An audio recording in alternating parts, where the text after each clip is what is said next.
In America today, a dangerous confusion is spreading.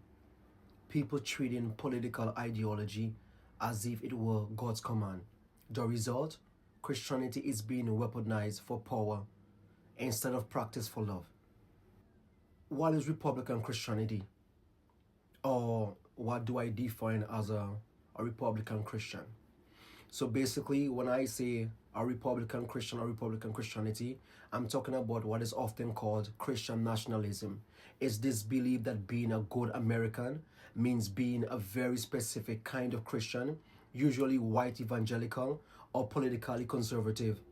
It's basically the idea that America was founded as a Christian nation and must stay that way basically, even if that means excluding immigrants, minorities, or anyone who doesn't fit their mold. Think of figures like Marjorie Taylor Greene, who basically proudly calls herself a Christian nationalist, or Donald Trump, for example, who many of his followers treat not just as a leader, but also as a divine instrument. This ideology doesn't just live in politics, it's amplified by media personalities and cultural commentators.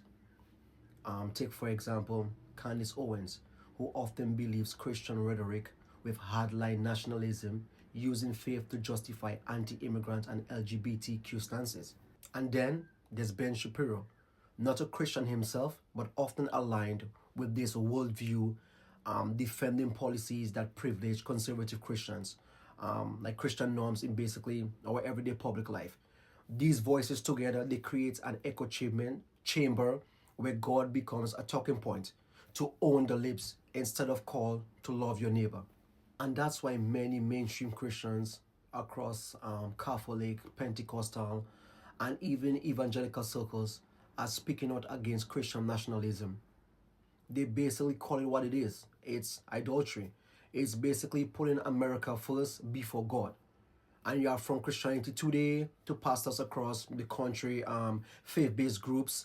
They basically warning believers that if your Christianity looks more like Trumpism or talking points from political pundits than like Jesus of Nazareth, you basically traded your faith for politics.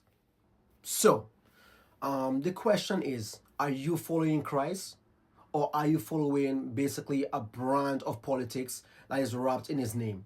Because one leads to mercy, humility, and community, while the other leads to exclusion, hate, and power worship.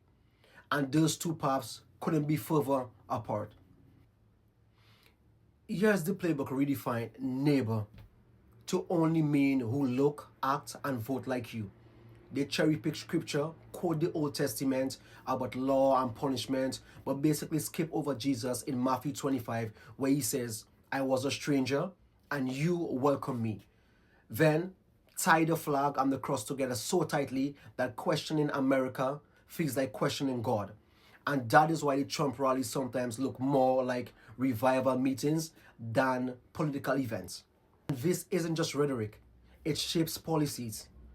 Harsh immigration laws are defended as protecting a Christian America.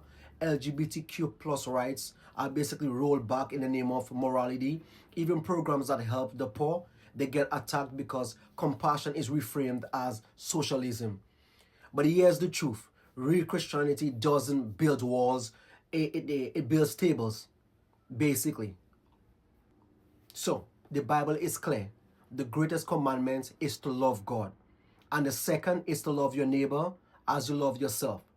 Jesus basically washed his feet with the disciples. He ate with outcasts. He told his followers to welcome the stranger, feed the hungry, clothe the naked, visit the prisoners. Basically, that's Christianity, not waving a Bible at a rally, not shouting at immigrants, not idolizing political leaders. You know, real Christianity is basically sacrifice, it's compassion, it's justice. That's why many mainstream Christians across like Catholic, Pentecostal, and even evangelical circles are speaking out against this Christian nationalism. They basically call it what it is. It's basically idolatry. It's putting America first before God. And from Christianity Today to pastors across the country, there's faith-based groups